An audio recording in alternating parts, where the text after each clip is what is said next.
ప్రభుజీ కొంతమంది అనుకుంటారు నేను భగవంతుడి ధ్యాసలోనే ఉండాలి, ఆయన మొత్తం ఆయనకే అంకితం అయిపోవాలి అంటే కుటుంబ వ్యవహారాల్లో ఉంటుంటారు, కానీ ఎక్కువగా నేను ఆధ్యాత్మికం వైపు నడవాలి అనుకుంటున్నాను అనుకున్నా కూడా మనసు అనేది ఏకాగ్రత ఉండదు. అటువంటి వారు ఏం చేయాలి ప్రభుజీ? ఇలాంటివన్నీ గొడవలైనాక నెక్స్ట్ మూమెంట్ అనిపిస్తుంది నిజంగానే. తర్వాత అయిపోయాక అంతా బాగుంది దేవుడు పక్కన మనము మన సంసారంలో ఉంటాం. అవునవును, దీన్ని శ్మశాన వైరాగ్యము అని అంటారు.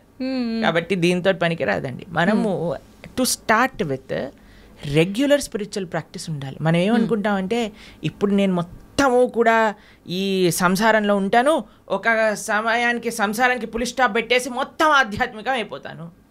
అలా అవ్వదండి ఎప్పుడు కూడా. మనము బ్యాలెన్స్ నేర్చుకోవాలి, మనకి ప్రియారిటీస్ ఉండాలి. కాబట్టి అలా మొత్తం వెళ్ళిపోతాను, మొత్తం మునిగిపోతాను అని చాలామంది మాకు కూడా చెప్తూ ఉంటారు. ప్రభుజీ ఇంకొక 4 సంవత్సరాలు వెయిట్ చేయండి, 4 సంవత్సరాల తర్వాత నువ్వు ఉంటావా లేదో తెలియదు కదా. అవును, ఎవరు ఉంటారో లేదో తెలియదు కదండి. ఒక నెక్స్ట్ క్షణంలోనే ఏమవుతుందో చెప్పలేం కదండి. నిజమే ప్రభుజీ. దేహినాం క్షణ భంగురహ అని అంటారు. తామరాకు పైన నీటి బొట్టు లాంటిది అనమాట మానవ జన్మ. ఇప్పుడు చూస్తున్నాం మనం, అసలు ఆశ్చర్యపోతుంది. అసలు మీరు ఎప్పుడైనా ఇంటర్నెట్లో చూసారనుకోండి, ఒకళ్ళు ఇలా పెళ్లిళ్ళల్లో డాన్స్ చేస్తూ వెళ్ళిపోతారు. చిన్న చిన్న పిల్లలు, ఇప్పుడు వయసుతో సంబంధం లేదు హార్ట్ అటాక్ రావడానికి. అలానే ఎవరికైనా వస్తుంది అని కాదండి, మనకి తెలియదు ఎవరికి ఏమవుతుందో అనే విషయం. అవును. కాబట్టి మనం ఏమంటున్నామంటే ఒకనాడు ఇలా చేస్తాము, ఒకనాడు అలా చేస్తాము అన్నదానికంటే మనకి ఇప్పుడున్న సమయంలో కొద్దిగా సమయం భగవంతుడి కోసం తీయండి, కొద్దిగా సమయం వెచ్చించండి భగవంతుడి కోసము. ఓకే, వెచ్చించి చక్కగా దాన్ని మంచి ఆధ్యాత్మిక మార్గంలో యూజ్ చేయండి. ఎందుకంటే అదే మనకి శాశ్వతమైన ఫలితాన్ని ఇస్తుంది. స్వల్పమప్యస్య ధర్మస్య త్రాయతే మహతో భయాత్ అని కృష్ణుడు భగవద్గీతలో చెప్పారు. నువ్వు ఇంత చేస్తే నీకు ఇంత ఇస్తా, ఇంతగా కృష్ణుడు స్వీకరిస్తాడటండి. ఇంత చేస్తే మనం ఇంత చేస్తే భగవంతుడు ఇంత అనుకుంటాడట దాన్ని. కానీ ఈ ప్రపంచంలో వాళ్ళకి ఇంత చేసినా సరే వాళ్ళు అనుకుంటారు ఏం చేశాడు వీడు నాకు, పెళ్ళిళ్ళల్లో ఇలానైనా మమ్మల్ని చూసుకునేది, అలానైనా మమ్మల్ని చూసుకునేది అని కొట్లాటలు పెట్టడానికి జనాలు అందరూ రెడీగా ఉంటారు. కానీ భగవంతుడు రివర్స్. కానీ మనం ఈ ప్రపంచంలో ఉండే వాళ్ళందరినీ సాటిస్ఫై చేయడానికి ప్రయత్నం చేస్తున్నాం, ఈజీగా సాటిస్ఫై అయ్యే భగవంతుని వదిలేస్తున్నాం. అది మనం చేసేదన్నమాట. కానీ మనం ఏమంటున్నామంటే బ్యాలెన్స్డ్గా ఉండండి, మంచిగా ప్రతిరోజు కొద్ది సమయమైనా గీత చదువుకోవడానికి. మీరు చూడండి, ఏ మతం వాళ్ళైనా అండి చిన్నప్పటి నుంచి పిల్లలకి నేర్పిస్తారు వాళ్ళ మతం ఏంటి, వాళ్ళ సాంప్రదాయం ఏంటి, అసలు వాళ్ళ పుస్తకాలు ఏంటి, పుస్తకాలు చదవటం కానీ వాళ్ళ యొక్క ఉత్సవాలు. మనకి ఎప్పుడు చిన్నప్పటి నుంచి ఎంజాయ్మెంట్ ఎంజాయ్మెంట్ ఎంజాయ్మెంట్ ఎంజాయ్మెంట్ తప్ప మిగతాది ఏమీ మనం నేర్పించట్లేదు. ఎంతమంది తల్లిదండ్రులు పిల్లలకి గీతా భాగవతాదులు చెప్తున్నారు చెప్పండి ఒకసారి? చాలా తక్కువగా ప్రభుజీ. అప్పుడు మన ధర్మం ఎలా ముందుకెళ్తుంది చెప్పండి? కాబట్టి మనం జాగ్రత్తగా కొద్దిగా టైం తీసుకొని ప్రతిరోజు కానీ మనం చదువుతూ పిల్లలకి చెప్తూ ఉంటే అప్పుడు కరెక్ట్ సమాజం అనేది మంచిగా ఉంటుంది, దృఢంగా ఉంటుంది. అది ముఖ్యం అన్నమాట. ఓకే ప్రభుజీ, వింటుంటాం సాధారణంగా పెద్దవాళ్ళు అంటుంటారు వీడు కారణ జన్మురా అని చెప్పి. అసలు నిజంగా కారణ జన్ములు అంటే ఎవరు ప్రభుజీ? సృష్టిలో ఉన్న ప్రతి ఒక్కరూ కారణ జన్ములే అంటారా? కారణ జన్ములు అనేదానికంటే కర్మ జన్ములు అనడం బెటర్ ఏమో, ఎందుకంటే అందరూ వాళ్ళ కర్మ ఫలితంగా జన్మిస్తూ ఉంటారు.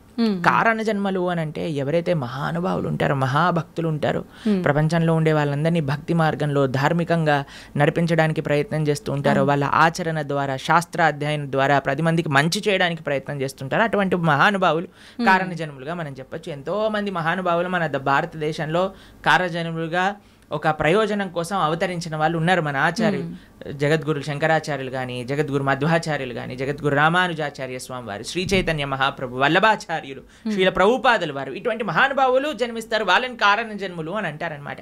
కానీ మనలాంటి జీవులందరం కూడా మన కర్మ ఫలితాన్ని అనుభవించడానికి జన్మించిన వాళ్ళమే అనమాట. మనం చేసుకున్న పుణ్య పాపాలను అనుభవించడానికి ఈ ప్రపంచంలోకి వచ్చాం. కాబట్టి కర్మ వల్ల జన్మించే జీవులందరూ కూడా కారణ జన్ముల యొక్క మార్గాన్ని అనుసరించాలి. వాళ్ళు చూపించిన మార్గాన్ని, వాళ్ళు ఇడిపించిపెట్టిన లెగసీ ఏదైతే ఉందో దాన్ని ఫాలో అవటం వల్ల, వాళ్ళ టీలింగ్స్ ఫాలో అవటం వల్ల మనం కూడా జన్మలేని ఒక చక్కటి భగవంతుడి యొక్క లోకానికి చేరుకోగలుగుతాం అనమాట. కాబట్టి ఆచార్యులు కారణ జన్ములు, వాళ్ళకి కర్మ లేదండి. ఏ మహా భగవద్భక్తుడు ఆవిర్భవించినప్పుడు భగవంతుడు స్వయంగా ప్రేరణ చేస్తే అయ్యా నువ్వు వెళ్ళి జనాలను ఉద్ధరించు అని చెప్తే కానీ వాళ్ళు రారు. అటువంటి మహాభాగవతోత్తములని మనం కూడా ఆశ్రయిస్తే మనం కూడా ఈ జన్మ రాహిత్యం పొంది భగవంతుడి యొక్క సేవ చక్కగా ఆ భగవంతుడి యొక్క లోకంలో చేసుకోగలుగుతాం.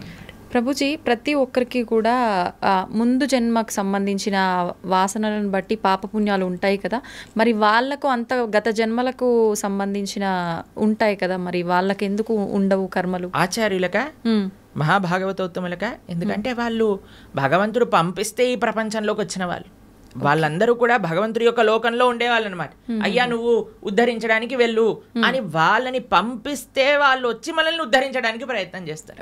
కాబట్టి వాళ్ళు ఏదో మనలాగా కర్మ వల్ల పుణ్యపాపాలు అనుభవించడానికి వచ్చిన వాళ్ళు కాదనమాట. భగవంతుడు తన యొక్క సొంత కృపతో, స్వామి నువ్వు వెళ్ళి ఈ ప్రపంచంలో ఉండే వాళ్ళందరూ కష్టపడిపోతున్నారు, పాపం వీళ్ళందరికీ ఏమి ధర్మం ఏంటి అధర్మం అంటే ఏం తెలియట్లేదు, కాబట్టి నువ్వు వెళ్ళి నీ భక్తి ద్వారా నీ ఆచరణ ద్వారా 10 మందికి తెలియజేయి, వాళ్ళందరినీ కూడా మంచి మార్గంలో నడిపించు అని చెప్పి పంపిస్తే వాళ్ళు భగవంతుడి దగ్గర నుంచి కిందికి వస్తారు. అలా ప్రభుజీ, ధర్మం అంటున్నాం. ధర్మము, జ్ఞానము, భక్తి, కర్మ ఇవన్నీ మాట్లాడుకుంటున్నాం. అసలు ఇవన్నీ అంటే ఏంటి? నిజంగా వీటన్నింటినీ మనం గనక వీటి కరెక్ట్ మార్గంలో గనక వెళ్ళగలిగితే వీటి ద్వారా నిజంగా భగవంతుని ఎలా చేరుకుంటాం? అసలు మీరన్న క్వశ్చన్లో చాలా టర్మ్స్ ఉన్నాయి. ధర్మము, జ్ఞానము, భక్తి, కర్మ ఇవన్నీ ఒక్కొక్క విశ్లేషణ చేయవలసిన, ఒక్కొక్క పాడ్కాస్ట్ కి సంబంధించిన టాపిక్స్ అనమాట మీరు అడిగింది. సాధారణంగా ప్రతి ఒక్కరు ఎవరు నోరు తెరిచినా కూడా ఇవే జనరల్ గా డిస్కస్ చేస్తుంటారు కదా ప్రభుజీ. మన అన్నిటికంటే పెద్ద మిస్కన్సెప్షన్ ఏంటి అని అంటే, ఎవరికి తోచింది వాళ్ళు ధర్మం అనుకుంటారు. నాకు తెలిసిందే ధర్మము, అంతే, నేను ఇది ఇలా చేశాను కాబట్టి ఇదే ధర్మము, నాకు ఇలా తెలుస్తుంది కాబట్టి ఇదే భక్తి, నేను ఇచ్చేస్తాను ఇదే నాకు జ్ఞానము, నాకున్నదే గొప్ప జ్ఞానము. ఇదంతా కాదండి, చాలా సింపుల్. ధర్మస్తు సాక్షాత్ భగవత్ ప్రణీతం. ధర్మం అంటే భగవంతుడు చెప్పింది. భగవంతుడు ఏం చెప్పాడు, ఎక్కడ చెప్పాడు మీకు తెలుసా? తెలీదు. భగవంతుడు అసలు ఏం మాట్లాడారు, అసలు ఏం చెప్పారు అనే విషయం తెలుసా మనకి? భగవంతుడు చెప్పింది భగవద్గీత. మనకి బేసిక్ ధర్మం ఎవరైనా అనుకున్నారనుకోండి, అరే నాకు మన సనాతన ధర్మంలో చెప్పిన ధర్మం ఏంటి తెలుసుకుందాము అని అనుకుంటే వాళ్ళు అసలు ఏం చదవాలి? భగవద్గీత చదవాలి ప్రభుజీ. భగవద్గీత కంపల్సరీగా చదవాలి మన సనాతన ధర్మంలో. ఎందుకంటే అది ప్రస్థానత్రయములో ఒక పుస్తకం. అన్నిటికంటే మెయిన్ ఫిలాసఫికల్ అండర్స్టాండింగ్, అసలు ధర్మం అంటే ఏమిటి అని తెలుసుకోవడానికి, సనాతన ధర్మం అంటే ఏమిటి తెలుసుకోవడానికి భగవద్గీత తప్పకుండా అధ్యయనం చేసి ఉండాలి. ఎంతమంది హిందువులు భగవద్గీత చదివిన వాళ్ళు ఉన్నారు చెప్పండి? ఎంతమంది అధ్యయనం చేసిన వాళ్ళు ఉన్నారు చెప్పండి? చాలా మందికి ఇంట్రెస్ట్ ఉందండి. ఎందుకంటే కాలం వాళ్ళైతే చదువుతుంటారు. మీరు అలా అనుకుంటున్నారు. మేము ఇప్పుడు భగవద్గీత నేర్పిస్తున్నప్పుడు 3rd క్లాస్ పిల్లల నుంచి 10th క్లాస్ పిల్లల వరకు ఎంతోమంది పిల్లలు కూడా భగవద్గీత పూర్తిగా అధ్యయనం చేయడానికి రెడీగా ఉన్నారు, చేస్తున్నారు కూడా, ఎగ్జామ్స్ కూడా రాస్తున్నారు. పిల్లలు నోట్బుక్ పెట్టుకొని భగవద్గీత నోట్ డౌన్ చేసుకుంటుండే పిల్లలు చాలామంది మన దగ్గర ఉన్నారు. మా యూట్యూబ్ ఛానల్లో మేము భగవద్గీత చెప్పినప్పుడు సుమారుగా 10 లక్షల మంది వీక్షించారు. కాబట్టి ఉన్నారు జనాలు, కానీ ఆ అవేర్నెస్ ఇంకా పెరగాలి. భగవంతుడు చెప్పింది ధర్మం కానీ ఇక్కడ అక్కడ చెప్పింది ధర్మం కాదు, వీడు వాడు చెప్పింది ధర్మం కాదు. భగవంతుడు చెప్పిన ధర్మానే మనం మాట్లాడాలి. ఇప్పుడు మీరు అడగచ్చు, ప్రభుజీ మరి మీరు చెప్పింది ఎందుకు మేము వినాలి? ఎందుకంటే భగవద్గీతలో చెప్పినది మాత్రమే, భాగవతాది శాస్త్రములలో చెప్పినది మాత్రమే మేము ప్రస్తావన చేస్తాం. మా సొంతంగా ఒక్కటి కూడా అటు ఇటు కల్పించి చెప్పామనుకోండి, అది ధర్మం అవ్వదన్నమాట. ధర్మం అంటే భగవంతుడు చెప్పింది ధర్మము, అది చెప్పేవాళ్ళు ధార్మికులు, దాన్ని ఆచరించే వాళ్ళు ధార్మికులు. ఇది ముఖ్యమైన విషయం అన్నమాట. కాబట్టి ధర్మం అంటే ఏంటి? భగవంతుడు చెప్పింది ధర్మం. భగవంతుడు ఏమి చెప్తే అది ధర్మము. తర్వాత 2వ విషయం మీరు అడిగారు ఏంటి? జ్ఞానం. జ్ఞానం అంటే ఏంటి? భగవంతుడు గురించి తెలుసుకోవటమే జ్ఞానం. ఎవరైతే భగవంతుడి గురించి తెలుసుకుంటారో, భగవంతుడు చెప్పింది భగవద్గీత అనుకున్నాం, మరి భగవంతుడి గురించి తెలుసుకోవాలంటే ఏ పుస్తకం చదవాలి? భాగవతం చదవాలి. భాగవతం భగవంతుడి గురించి చెప్పేది, భగవద్గీత భగవంతుడు చెప్పినది. ఈ 2 కానీ మనం చదువుకున్నాం అనుకోండి, మనకి భగవంతుడు అంటే ఏమిటి, అసలు భగవంతుడు మనల్ని ఎందుకు సృష్టించారు, అసలు మన కర్తవ్యములేంటి, భగవంతుడిని ఎలా పొందాలి, భగవంతుడికి మనకి ఉండే సంబంధం ఏంటి, అన్ని విషయాలు అర్థమైపోతాయి అన్నమాట. కాబట్టి జ్ఞానము ధర్మము ఈ 2 మనం విన్నాం. తర్వాత 3వది మీరు అడిగినారు భక్తి. భగవంతుణ్ణి చేరే మార్గమే భక్తి. భగవంతుణ్ణి చేరుకోవడానికి ఎన్నో మార్గాలు ఉన్నాయి. అన్నిటికంటే సులభమైనది, అన్నిటికంటే శ్రేష్టమైనది, అన్నిటికంటే ఆనందకరమైనది, అన్నిటికంటే సులభమైనది, అన్నిటికంటే మహోన్నతమైనది ఏదన్నా ఉంటే అది భక్తి మార్గము. తర్వాత లాస్ట్ మీరు అడిగింది కర్మ. మనం చేసే దాన్ని అన్నిటికీ కూడా మనకి రివర్స్లో మరి చేసిన దాన్ని వస్తుంది. ఇది బేసిక్ డెఫినేషన్. కర్మ ఈజ్ వెరీ కాంప్లికేటెడ్. కానీ మనం చేసిన దాని నుంచి మనం తప్పించుకోలేము. ఇది గుర్తుపెట్టుకోవాలి. మనం చేసిన పుణ్యము మనకు వస్తుంది, మనం చేసే పాపము మనకు వస్తుంది, మనం చేసిన భక్తి యొక్క సుకృతి కూడా మనతో పాటు ఉంటుంది. ఇది అర్థం చేసుకోవటం కర్మ. ఇది చాలా డీప్ విషయాలు.